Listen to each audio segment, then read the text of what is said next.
Hey everybody, and welcome back to Mystic Mooncraft. We are going to be taking a look today at a really interesting topic, which is water magic in witchcraft.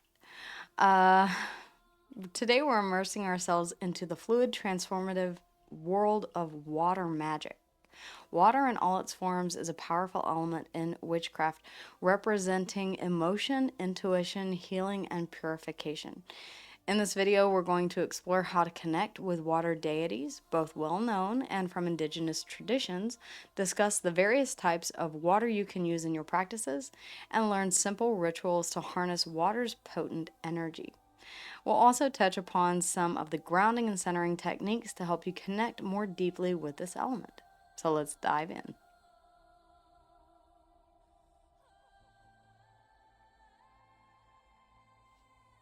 Water is sustainable for life. It cleanses, sustains, and transforms. In witchcraft, water mirrors these qualities, symbolizing our emotional depths, intuitive insights, and the ever changing nature of existence. Water is associated with the West, the season of autumn, and the element of receptivity. It encourages us to go with the flow, embrace change, and trust our intuition. Working with water can help us release emotional blockages, enhance our physical abilities or psychic abilities, and find inner peace. Physical abilities as well. Being in the water and swimming is one of my most favorite pastimes. In fact, we just returned from a trip down to Port Mansfield, and my daughter, husband, and I went out. Gosh, probably 50, almost 100 feet out into the ocean. I dove down into the water and grabbed sand from the seafloor bed, and it was just such an invigorating experience. Across many different cultures, numerous deities are associated with water, each embodying different aspects of its power and mystery. Connecting with these deities can deepen your understanding and enhance your water magical practice. Well known deities that are associated with water, of course, are Poseidon, Neptune, which are of Greek and Roman origin. These rulers of the sea associated with storms, earthquakes, and horses. Poseidon embodies the raw power of the ocean, while Neptune represents its control and dominion. And we also need to think about Neptune in its planetary form as well, ruling over Cancer and Piscean energy. We'll get more into the uh, into astrology in later videos. Let me know if that is something that you are interested in, as it does play a vital role in working with the planetary alignments. Okay, say that you are experiencing a conjunction with the sun and with Jupiter. Knowing when to capitalize on those moments of, or whenever you have Mercury that is in retrograde. Would that be a good time to cast spells? Or is that a good time to cast manifestations? Is that a good time to speak with entities or discuss anything? Probably not, because Mercury would be in its fall, and therefore prone to miscommunication. Whenever we see a planet in its detriment, that's whenever we can say, right now as I'm filming this, Saturn is very close to being in its fall or in retrograde. And so that's whenever we have an opportunity to go back and look at our lessons. Anyway, I digress. Aphrodite, okay? The Greek goddess, the queen of the sea and wife of Poseidon. Amphitrite, Greek goddess, the queen of the sea and wife of Poseidon. Uh, Amphitrite embodies the calm and nurturing aspects of the ocean. Yamaya, Yoruba, a powerful African goddess of the ocean, motherhood, and fertility. Yamaya is revered as the mother of all living things and a protector of women. Mamiwata, African. And please forgive me if my pronunciation is off. A water spirit revered across Africa and the diaspora. Mamiwata embodies beauty, wealth, healing, and the duality of creation and destruction. She is often depicted as a mermaid or a woman with a snake. Varuna, of Hindu origin, the god of sky and water. Varuna rules over the celestial oceans and is the keeper of moral law. Ganja, and I know what you guys are thinking. Hindu, but the goddess's name comes from the Ganges River, which is revered as a symbol of purity and a source of life and substance. Water worship is found within many indigenous cultures, and they hold a deep reverence for water, viewing it as a living entity with its own spirit and its own power. Native Americans treat water as a living entity, with sacred rituals performed on the shores of lakes and rivers. The Inuit is the Inuit goddess of the sea. Sorry, Sedna is the Inuit goddess of the sea and marine animals, controlling the bounty of the ocean and ensuring sustenance for its people. The Sawa community in Cameroon, the Ngondo tribe in Gondo, again, forgive my pronunciation if I'm getting these wrong, involve worship of water oracles with annual ceremonies held on the banks of the Wari River.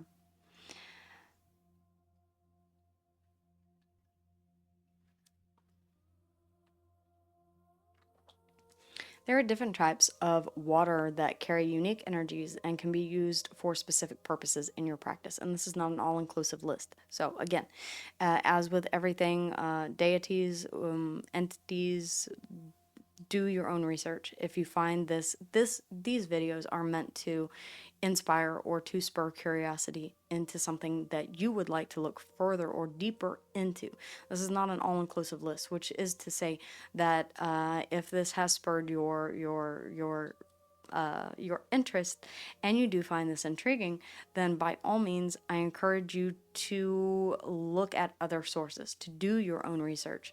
I always try and get that point across in the videos that I do. This is a brief overview and not an all-inclusive type of list or a lecture. Okay. Seawater. We were just down at the coast. This is used for cleansing, protection, and connecting with the power of the ocean. It was very healing to jump into the water, to connect with the water, to feel the pull of the ocean, to play in the waves, to sit by the ocean on the beach and just feel the breeze coming off of the Gulf. It was an absolutely amazing experience and so very refreshing. Fresh water. Okay, so rivers or lakes, which we have around here, are used for healing, emotional balance, and connecting with nature. Let's see. I'm trying to think. There is there is a river in France, and I'm gonna holler at my husband really quick and ask him. I'm blanking on the name of this. Hold on. Lord. Lord, it's actually a pool, and it is fed from artisanal water. Sorry, guys. I blanked on that one, and I should have known it. Rainwater. Okay, so rainwater is used for blessing, purification, and new beginnings. I love to dance in the rain. If this is something that you resonate with, then you're in the right place. You're my kind of people. I mean, everyone is my kind of people as long as you are understanding, tolerant, and open to new ideas. But with that being said, yeah, I have a great affinity for dancing in the rain. Moon water, which is something that we've talked about here before, and I have moon water in a one of these, which is just a plant mister, and I will spray it on my hands before I start an intentional reading or a reading with an intention. It can be used for a lot of different things. It's simply taking gallons or gallon and a half, I'm not sure, uh, just distilled water, 1 gallon, yeah. Taking the distilled water and allowing it to sit in the full moon's light for around 20 minutes or so. Longer is better, but it depends on where you're at, what time the full moon will be full. And yeah, being able to sit out there. So the 2 gallons that I have that are behind me are from the full moon Virgo lunar eclipse. So quite potent stuff back there.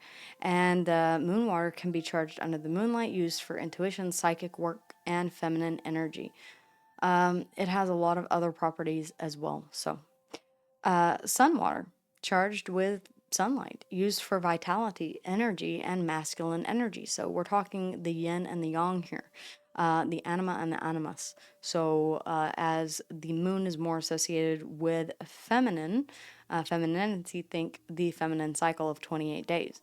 Then the sun, solar water, is considered to be associated with masculinity or strength.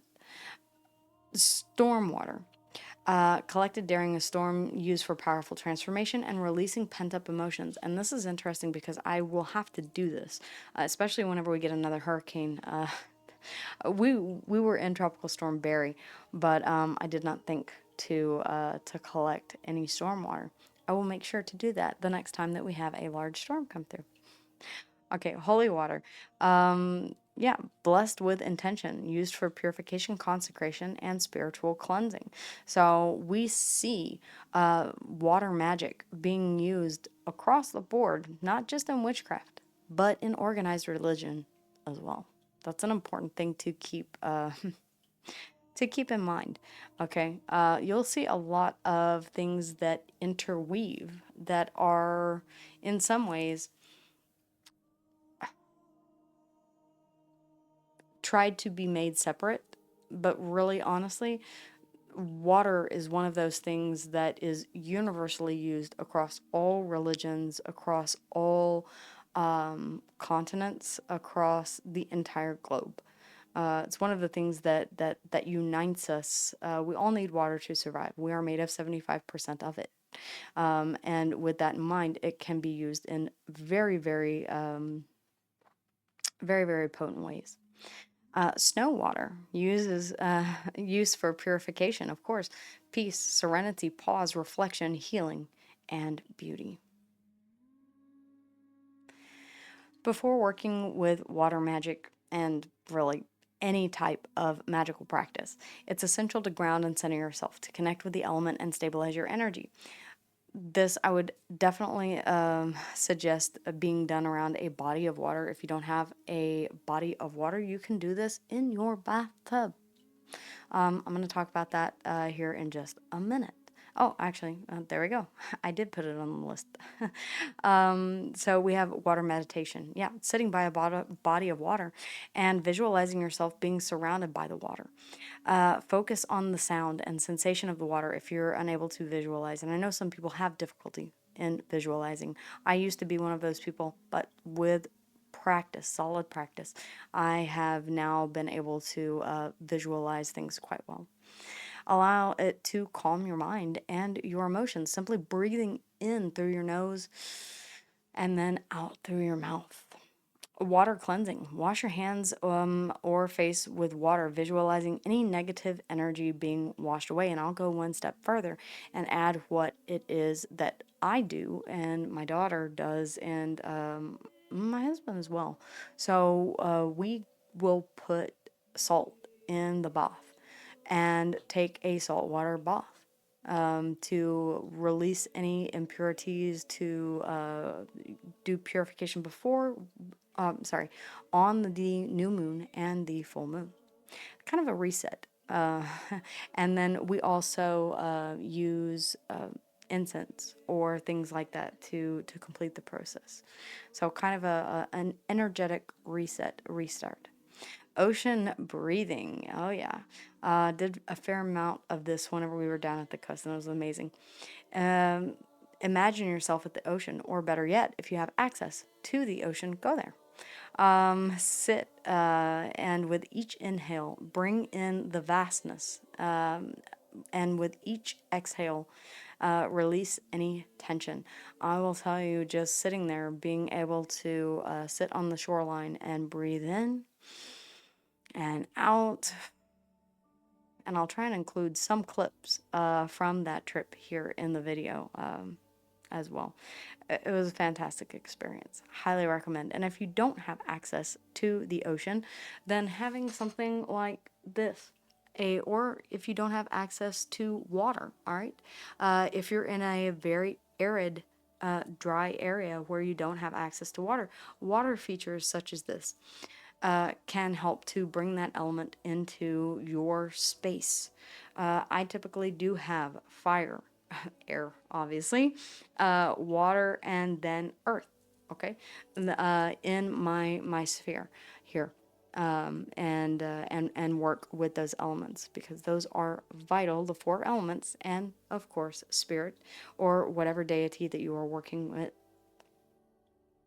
So here are a couple of simple rituals. Water blessing. So stand by the ocean or a river and hold a seashell. We collected quite a few of those actually. Visualize your intentions for healing and speak them aloud or speak them into the shell itself. Then sprinkle water over your hand or your head to cleanse your spirit. Water scrying. This is something that I have not done, but plan on doing. Fill a bowl with water and gaze into it. Try and make sure that it has a solid bottom. Gaze into it and allow your intuition to guide you. Use it for divination to gain insight into your emotions. It puts you into a meditative state or a trance, and it's quite nice to do. Different from mirror scrying, water scrying you may not resonate with or have any luck with mirror scrying, but you might with water scrying. Signs that would be more apt to water scry, I would say, are those that have Cancer, Scorpio, or Pisces, the signs of water, in their big four. So Sun, Moon, Rising, Venus. A water offering. So pour water onto the earth as an offering. Think of the star card, okay, Aquarian energy, which is the water bearer, and she is pouring with one hand. She is pouring onto the land and into the pool of collective consciousness with the other. So, pouring water onto the earth as an offering to water deities or spirits, expressing gratitude for their blessings. Something very simple that you can do. Probably did this 1,000 times whenever we were down at the beach. A water spell jar. Okay, so this is something that you can do with herbs, crystals, other things as well. And we'll get into that a little bit later. So I would really be interested in the comments down below. Any topics that I have not yet covered. Is there anything that you would be interested in learning more about? Okay, let's see here. For example, using rose quartz and rose petals for love, or amethyst and lavender for peace. You can do these in a spell jar. Okay, I'm going to show you actually.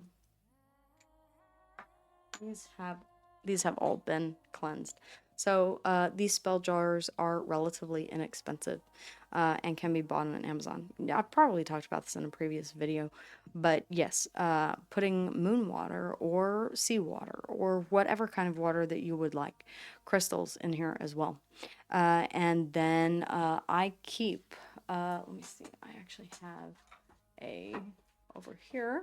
Haha, there we go. Rose petals, and I use this quite frequently. I will crush these up and so that I will burn them as offerings, or I can put them into a bottle such as this and fill it up with water, making rose water. That's good for love. that's good for.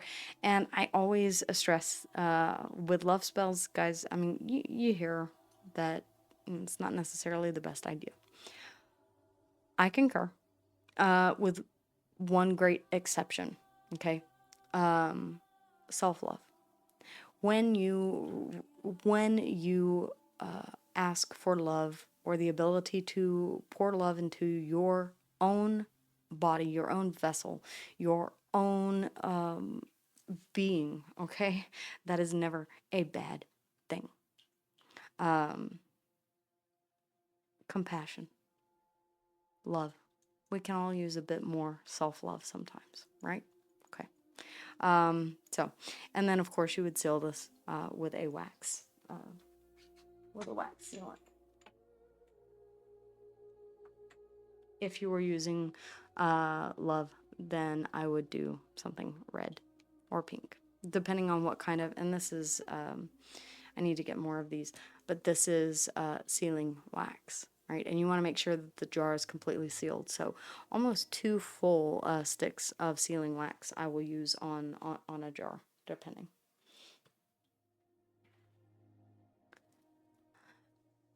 As always, there are current trends that are circulating around on social media and will continue to do so.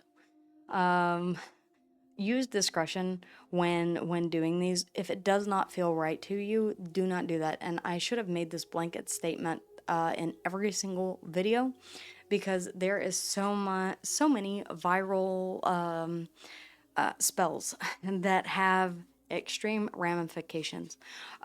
One that I have seen in particular is if you want him to be obsessed with you, 3 circles, and then write the name, and then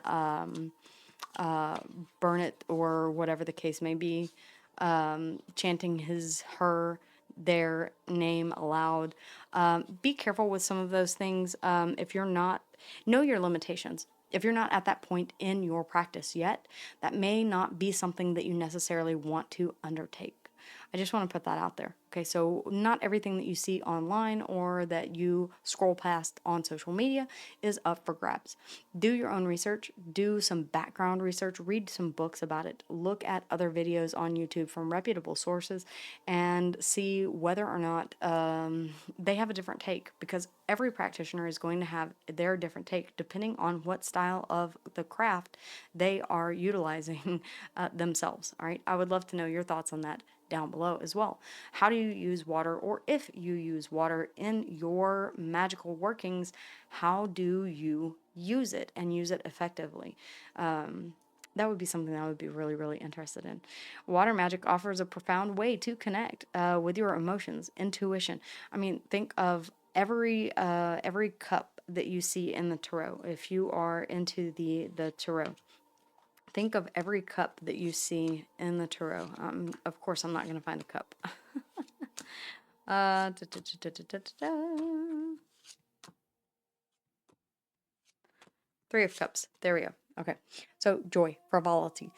Every cup that you see is a water element. This is emotion. So this is a representation of joy, frivolity. It can be I'll do a separate video on tarot, but I definitely want to encourage you to stick to the not modern, but you can learn modern meanings of the tarot. This is oftentimes seen as a reconciliation card. Okay, in its simplest form, this is about enjoyment of life, enjoyment of the emotion that you are currently experiencing at that time, in conjunction with other people, okay, in a group setting. Not like that. But yeah, I suggest that you start with a more by the book kind of. Learn tarot from the classical tarot perspective before you jump into modern day tarot. Just wanted to put that out there. By understanding the properties of water and honoring water deities, practicing simple rituals, you can harness this powerful element to manifest your desires and enhance your spiritual journey. I encourage you to explore these practices in your own life and discover unique ways that water speaks to you. Take a trip. Go to a water fountain or a river, a lake. See how you feel around the water. Does it call to your intuition? Does it allow you to relax? Do you feel more serene around bodies of water? That could be a sign that water is calling out to you and saying, "Work with me. I have something for you." Yeah. Listen to the rhythm of nature, just in the same way that Earth sign here, Virgo, Sun and Rising. I feel very, very in tune with forests, going for a walk, sitting in the park, things of that nature. You can harness the powerful element of water to manifest your desires and enhance your spiritual journey. Again, I encourage you to explore these practices in your own life and discover the unique ways that water speaks to you. If you found this video helpful, please make sure that you give it a like, that you subscribe to the channel, and that you let me know in the comments down below how it is that you plan on or have used water in your practice, and if there are any other topics that you would like me to cover. With that being said, guys, wishing you a fantastic day, and as always, may your journey be filled with moonlight and magic. Take care, and I will see you guys again here soon.